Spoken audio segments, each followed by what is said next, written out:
Welcome to Sin Rift. Today I will show you a heist thriller from 2006 titled Inside Man. Spoilers ahead, watch out and take care.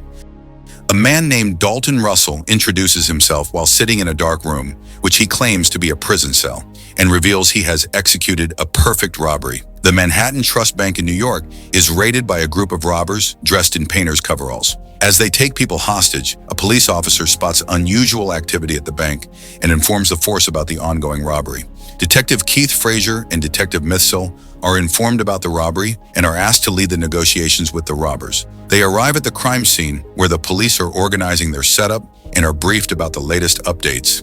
Inside the bank, robbers order the hostages to gather in the main hall, where they collect their keys and cell phones. One of the bank employees tries to hide his phone, implying that he left it at the house, but their leader finds it in his office room and beats him in front of everyone to send the message that everyone needs to comply with their orders. The hostages are then forced to change into coveralls and masks, just like the robbers. Meanwhile, they spot an old sick man and send him outside the bank with a note warning the police to stay away. Arthur Case, the chairman of the board of directors of the bank, calls a fixer, Madeline White, and requests her help in the ongoing robbery at his bank. He tells her about a safety deposit box in the bank and asks her to protect it at any cost, but does not reveal anything about the contents of the box. The police continue the investigation and try to call the robbers, but no one answers the phone, nor do they find anything useful from the security footage, as the robbers already turned off the cameras. After some time, the robbers send another hostage outside with a briefcase that contains another note, asking the police to arrange 2 buses in a jet for them by 9 p.m. Otherwise, the hostages will face the consequences. As the police discuss the situation, Arthur visits them and offers his help to meet the robbers' demands, but Keith refuses the offer and asks him to leave. Soon, the police receive another message from the robbers in which they ask them to arrange food for the hostages. The police send in a recording device within the pizza boxes, and the bug soon captures a conversation, but it's in a foreign language. The police ask the citizens for their help to identify the language, which turns out to be Albanian.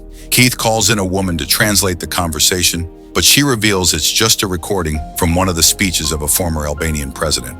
After listening to her, Keith realizes the robbers are trying to keep them engaged to get more time, but he still cannot figure out their plan. Meanwhile, Dalton Russell opens the safety deposit box 3-9-2 and confiscates its contents. Madeline arrives outside the bank and is introduced to Keith, who is asked to include her in the investigations. Keith once again calls inside the bank and talks to Russell while threatening that he will be in prison within no time. But Russell confidently replies that he will walk out through the front door and he won't be able to do anything. As time goes by, the robbers divide the hostages among different rooms and keep on shuffling them while incorporating their team members among them. They also continue to work on their secret plan and keep digging the floor inside the supply room of the bank.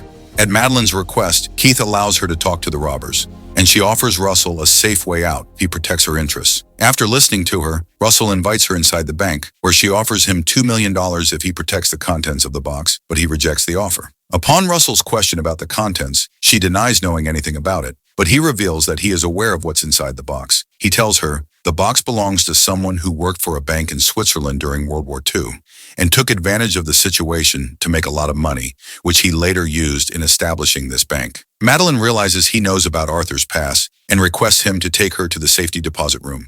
In the box, they discover an envelope containing documents from Nazi Germany, and Russell says Arthur should have destroyed these documents a long time ago. She once again offers him help in return for a safe way out, but he does not seem interested at all. She comes outside the bank, where Keith asks her about her conversation with the robbers, but she ignores his question, saying she is not allowed to share any details with him.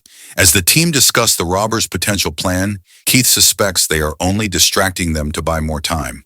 He decides to be a step ahead and calls Russell to inform he has arranged a plane as per his demand, but he won't hand it over until he makes sure the hostages are safe. In response, Russell invites him inside the bank, where he shows him around and lets him meet the hostages. He takes him to a different room, where Keith assures the hostages that he will be taking them out soon. Keith talks to Russell and offers 2 options. Either he will arrest him after the robbery, or he can walk out with him and end the robbery now, but he rejects both options. While talking to him, Keith also reveals knowing that they never wanted a plane and were just trying to keep them busy. Russell also asks about his personal life, to which Keith says he wants to get married, but does not have enough financial resources to do so. Before leaving, he tricks Russell into a fight and tries to remove his mask, but his friends rescue him. After leaving the bank, Keith tells Mitchell that he intentionally started the fight just to find out about the robbers' mindset and has discovered that they won't hurt anyone. Soon, he is proved wrong, as Russell calls him, and asks to point the cameras to the second floor, where they execute one of the hostages in front of them. Keith gets frustrated and rushes to the bank, where Russell tells him he is responsible for the killing and that he will kill others too if he does not fulfill their demands. Keith's superior arrives after finding out the news about the hostage's murder and scolds him for being irresponsible. He forces him to stay off the case while he plans the next move with the rest of the team. The police decide to raid the bank and use rubber bullets to take everyone down until they identify the robbers. Meanwhile, Keith suspects the robbers cannot just sit there in the dark, and they must have some way to anticipate the police's next move. He comes back to the van and searches the briefcase they sent earlier, finding out that they planted a listening device and were aware of their every move. He orders the team to abandon the plan, but they still decide to go forward. The robbers, who have heard about the raid, use smoke grenades and come out of the bank with the hostages. The police surround them, and Keith orders to interrogate each one of them, as some of them may be the robbers. As hostages are taken away, the police go inside the bank and start searching around to find out about the loss. They look around the supply room, but get surprised to see that the robbers did not even touch the money. Keith recovers the hostages' cell phones but gets confused as he cannot understand the purpose of the robbery if they did not steal anything from the bank. The team also finds out about artificial guns and props, realizing they had no plan to harm anyone and faked the execution just to threaten them. Upon Keith's orders, the police investigate each of the hostages but are unable to suspect any of them to be the robbers. Keith meets his senior and informs him about the details, saying none of the hostages were found to be involved, as they have witnessed each other. As they cannot find any clue, nor is there any proof of the robbery, he is asked to close the case due to the lack of evidence. Keith agrees, but continues his search for the truth.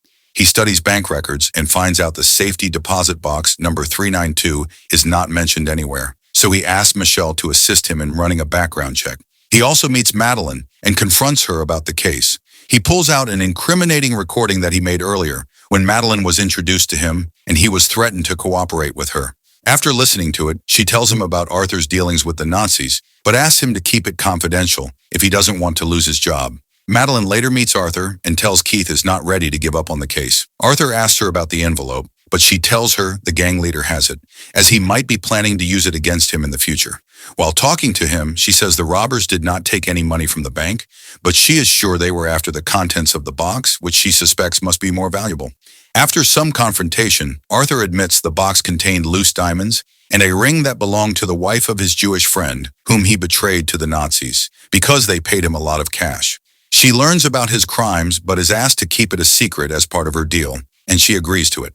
Russell resumes his monologue, in which he claims to be in a cell, but he is actually revealed to be behind an artificial wall in the supply room of the bank that his teammates built during the robbery. He pulls out the diamonds he stole from the box and comes out of the secret space a week after the robbery. Russell's team, who is revealed to be among the hostages, but the police could not identify them, waits for him outside the bank to pick him up. They spot Keith and Mitchell going inside the bank and inform Russell about them, but he assures them he will make it out safely. With his changed getup, he walks out of the door and bumps into Keith, who is just entering the bank, but he cannot recognize him.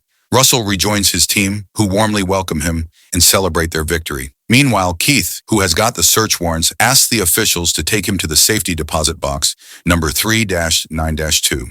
He finds a diamond ring inside the box with a note that says, "Follow the ring." Keith and Mitchell visit Arthur and investigate him about the ring, but he does not reveal anything. Keith later meets Madeline and persuades her to report Arthur to the War Crimes Office. At home, Keith finds a diamond inside his pocket, realizing Russell put it there for him when he bumped into him at the entrance. He also remembers him saying that he will walk out of the front door in front of them and smiles in admiration. The end. Thank you for watching. Subscribe if you'd like to see more videos like this.